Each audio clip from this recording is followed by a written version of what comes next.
सहज ही अपनी ओर हम चले वतन की ओर।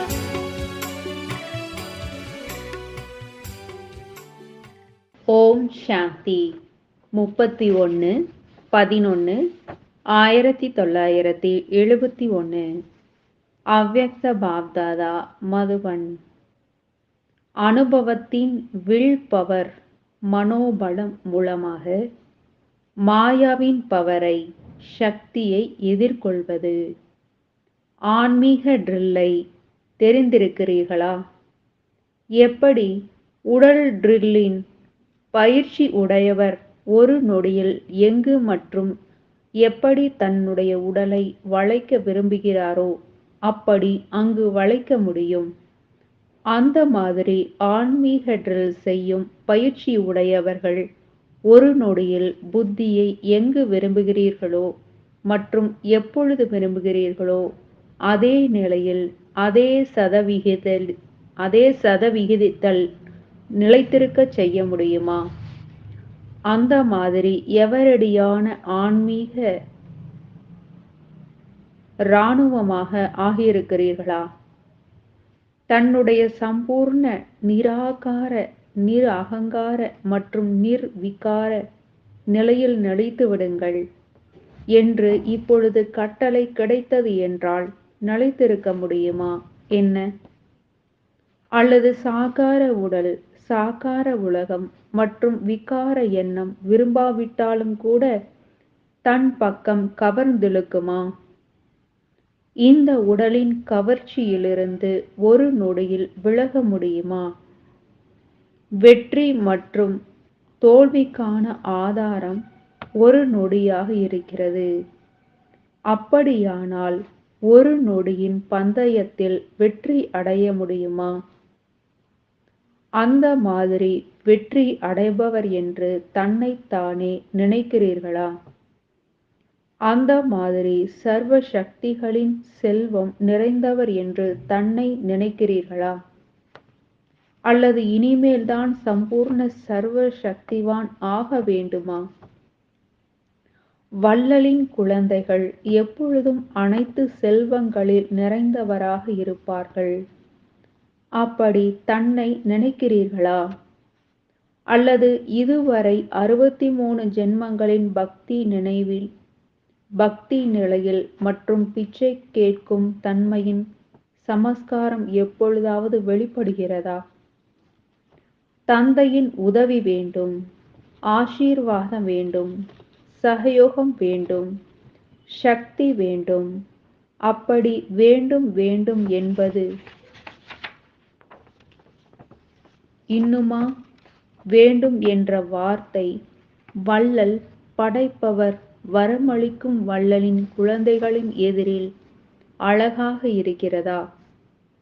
இப்பொழுதோ படைப்பவர் மற்றும் வரம் அளிப்பவராகி உலகத்தின் ஒவ்வொரு ஆத்மாவிற்கும் ஏதாவது தானம் மற்றும் வரதானம் கொடுக்க வேண்டுமே என்று இது வேண்டும் இது வேண்டும் என்ற எண்ணத்தை இன்னும் வைத்துக் கொள்ள வேண்டுமா? வள்ளலின் குழந்தைகள் அனைத்து சக்திகளினால் நிரம்பியவராக இருப்பார்கள். இந்த நிரம்பிய நிலைதான் சம்பூர்ண நிலையை அருகில் கொண்டு வருகிறது. தன்னை உலகின் அனைத்து ஆத்மாக்களிலிருந்து விலகியிருக்கும் மற்றும் தந்தைக்கு பிரியமான விசேஷமான ஆத்மாக்கள் என்று நினைக்கிறீர்களா? அப்படியானால் சாதாரணமான ஆத்மாக்கள் மற்றும் விசேஷ ஆத்மாக்களில் என்ன வித்தியாசம் இருக்கிறது என்ற இந்த வித்தியாசத்தை தெரிந்திருக்கிறீர்களா?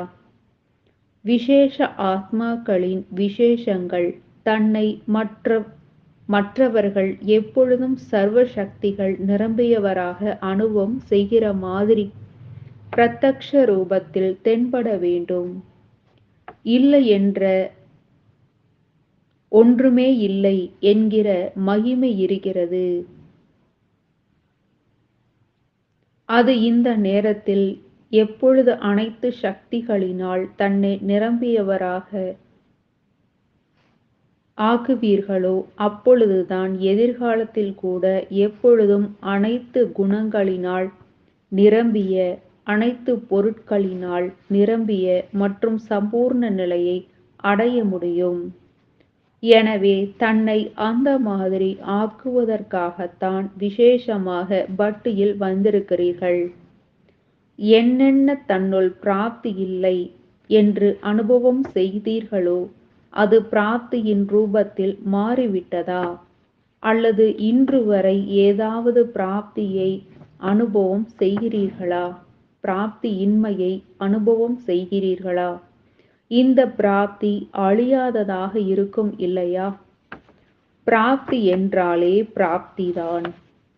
எப்பொழுது அனுபவ சொரூபம் ஆகிவிட்டீர்களோ அப்போது அனுபவத்தின் விஷயங்கள் அழியாததாக இருக்கும்.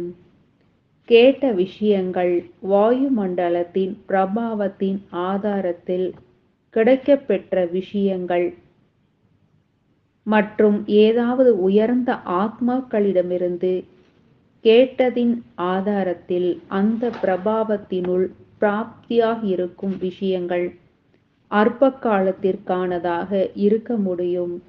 ஆனால் தன்னுடைய அனுபவத்தின் விஷயங்கள் சதா காலத்திற்குமானதாக அழியாததாக இருக்கும். அப்படியானால் கேட்பவராக ஆகியிருக்கிறீர்களா அல்லது அனுபவ மூர்த்தியாக ஆகியிருக்கிறீர்களா? அல்லது மீண்டும் கேட்ட விஷயங்களுக்கு தகுதியானவர் ஒரு நொடியில் ஒரு வினாடி கூட சேவையின்றி கடந்து செல்ல வேண்டாம். அந்த மாதிரி தியானமாக வேண்டும். இதுதான் விசேஷ ஆத்மாக்களின் விசேஷம். அப்படி அனைத்து விஷயங்களிலும் ஃபுல்லாக நிரம்பியவராக வேண்டும். தந்தையின் மகிமையின் அனைத்து வார்த்தைகளில் ஃபுல்லாக வருகிறது இல்லையா? யார் அனைத்து விஷயங்களில் ஃபுல்லாக இருக்கிறாரோ அவர் ஃபெயில் ஆவதில்லை. ஃபுல்லில் ஃப்ளூ குறை இருப்பதில்லை. எனவே ஃபெயில் ஆவதில்லை, ஃபெயில் ஆவதும் இல்லை. வீணான ஏதாவது விஷயங்களில் ஃபீல் உணர்ச்சி வசப்படுவது ஆவதும் இல்லை. சிறு சிறு விஷயங்களில் ஃபீல் பண்ணுகிறீர்கள் இல்லையா? யார் ஃபுல்லாக இருப்பாரோ அவர் வீணான விஷயங்களில் ஃபீல் பண்ண மாட்டார், ஃபெயில் ஆகவும் மாட்டார்.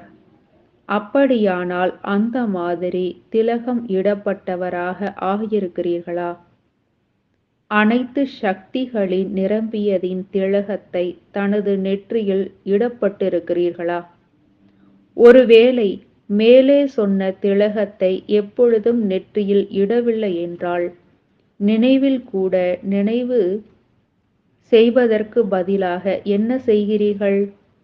நினைவு செய்வதற்கு பதிலாக புகார் செய்கிறீர்கள். ஆனால் இப்பொழுது செய்ய மாட்டீர்களா? புகார்களின் கோப்பு உருவாகிவிட்டது. ஒவ்வொருவரின் புகார்களின் கோப்பு எத்தனை இருக்கிறது என்று தெரியுமா?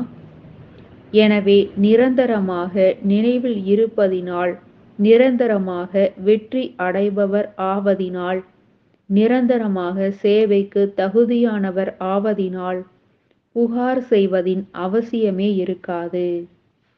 முழுமையான பலகீனங்களின் ஆகுதி இறை அர்ப்பணம் போடுவதற்காக பட்டியில் வந்திருக்கிறீர்கள் என்றால் அனைத்து பலகீனங்களின் ஆகுதியை யஜ்யத்தில் போட்டாகிவிட்டதா அல்லது இன்னும் மிச்சம் இருக்கிறதா? எப்பொழுது ஆகுதி போட்டு விடுகிறார்கள் என்றால் கடைசியில் என்ன சொல்கிறார்கள்? ஸ்வாஹா. நீங்கள் அனைவரும் ஸ்வாஹா ஆகியிருக்கிறீர்களா? யார் ஸ்வாஹா ஆகிவிட்டாரோ அவர் கடந்து சென்ற விஷயத்தை கனவில் கூட பார்க்க முடியாது. அந்த மாதிரி ஸ்வாஹா ஆகியிருக்கிறீர்களா?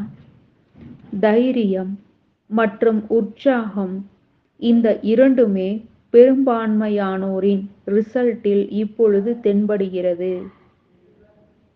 இதே தைரியம் மற்றும் உற்சாகத்தை நிரந்தரமாக தன்னுடைய உள் உணர்வாக ஆக்க வேண்டும். நிலம் சீராகவும் இருக்கிறது, மேலும் நன்கு விளைச்சல் கொடுப்பதாகவும் இருக்கிறது. ஆனால் தன்னுடைய வினை நிலத்தில் கடந்த கால வாழ்க்கையின் பாவம் இன்னும் பாவத்தின் முட்களை விதைக்க விடாதீர்கள். முட்களை தந்தையின் எதிரில் சமர்ப்பணம் செய்துவிட்டீர்களா? அனைத்து முட்களும் இதுவரை உள்ளே இருக்கும் காரணத்தினால் நஷ்டம் ஏற்படுத்தி கொண்டே இருக்கின்றன. அவை இப்பொழுது தந்தையின் எதிரில் ஸ்வாஹா ஆகிவிட்டது. சாம்பலையும் ஸ்வாஹா என்று கூறுவார்கள்.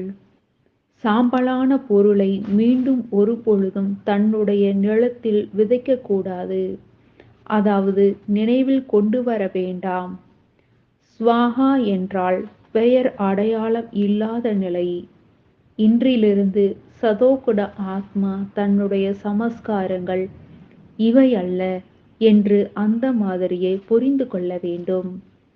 எப்படி மற்றவர்களின் சமஸ்காரங்களை சாட்சியாகி பார்க்கிறீர்கள், அதேபோல் தன்னுடைய கீழான நிலையின் சமஸ்காரங்களையும் அந்த மாதிரி சாட்சியாக பார்க்க வேண்டும்.